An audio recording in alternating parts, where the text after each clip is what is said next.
Hello, welcome back to Groove Mechanics Techno Tricks. This time I'm going to show you just some using delays on hats and also what I like to call glue loops. So first of all, let's start with a hat, right? So we've got what we had before, the kick with the reverb, resonant high pass filter, and a little bit of saturation. Now, that's kind of cool, just with the the closed hat on that kind of eighth note. But let's get a little bit more groove happening with that, just by using a simple delay. And again, I'll put it at the end of this chain, so it's only affecting the hi-hat in this drum rack. Let's have a listen. Right, let's go link and select this option, and that will give us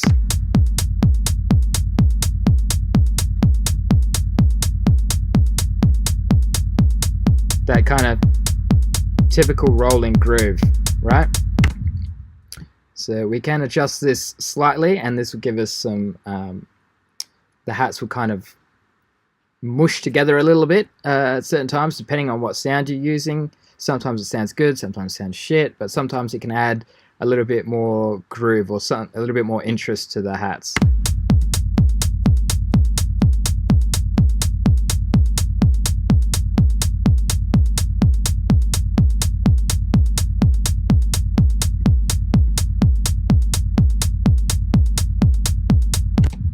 Cool, that'll do. Very simple. Now I'll show you this kind of what I like to call glue loop. So the idea behind this is that so generally when you have all your percussion, you kind of send them to a group or a bus, and you process them in the same way. You basically process all your percussion with, maybe a compressor to kind of glue all that percussion into one to make them sound like they're the same instrument. That's the idea, is applying the same processing to a bunch of sounds so they sound like they're the same instrument. It's like tricking your brain into thinking that. This is using another sound that's playing at the same time as all those other sounds to kind of glue everything together. And it can also just make things a little bit more interesting.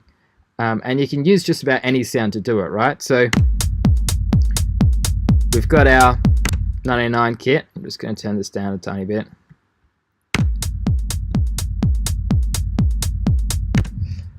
And on this track,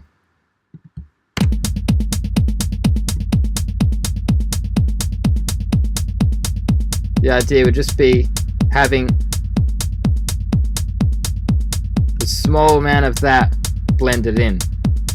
Now, this may sound a little bit, I don't know, kind of average at this point, but as we go through these videos, you'll see how this glue loop kind of makes sense.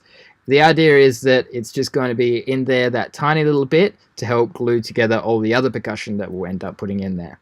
But I'll just show you on this another sound, because with this glue loop, I'm kind of using a trick which you can apply to lots of different sounds and create something completely different to what this whole glue loop thing that I'm talking about. So for instance, I've just went to samples, typed in noise.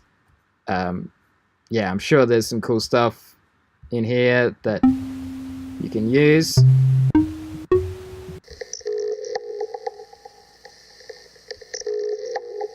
Like, you could use that, but it's maybe not enough consistent for this technique. Anyway, I'm going to use this sound, right? So it sounds like someone cleaning the house or vacuuming the car, right? So what I'm going to do is change this. It's been warped automatically by Ableton, but I'm going to change this setting. So rather than it preserve the transients, these are the transients here. That's where Ableton thinks there's transients.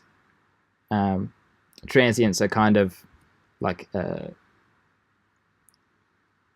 part of the waveform that it goes from close to a zero crossing to like a higher amplitude. Basically a burst of sound, right? Now I'm going to switch this to 16th notes instead. So rather than preserving these transients which are useless to us, it's going to preserve 16th notes. Still sounds the same, but then we can use this envelope control. So what this does is basically when you're stretching something, this is the way that it's going to try and stretch it in beats mode anyway. So for instance, it'll try and play forward and then backward between here and here, for instance. If we were in transient mode or in 16th notes, every 16th note it's going to try and play forwards and then backwards to make up the time difference between the original sample speed and your project sample speed. That all might just be a bit too much talking and not much sinking in. So let me just show you what this technique sounds like. So if I change this to just play forwards mode instead, it's just going to play that 16th portion or that transient portion, again if we were on preserved transients, and then stop. It's not going to try and stretch it out. And if I use this control here, this is kind of like the volume envelope for that 16th or that's transient. So if I turn this down, now we've turned it into some sort of rhythm, which is cool.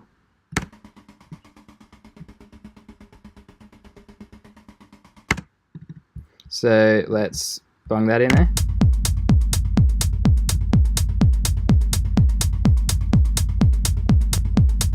Now you might find that it sounds slightly out of time, or it's kind of sucking some energy out of your percussion.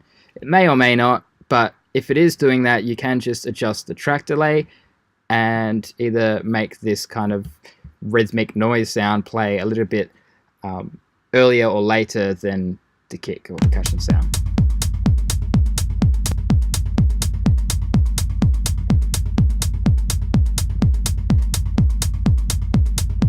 So just having that in there kind of ties our percussion elements together, and it'll be more prominent as I add more percussion to these videos. Cool. Thanks for watching, peeps. See you next time.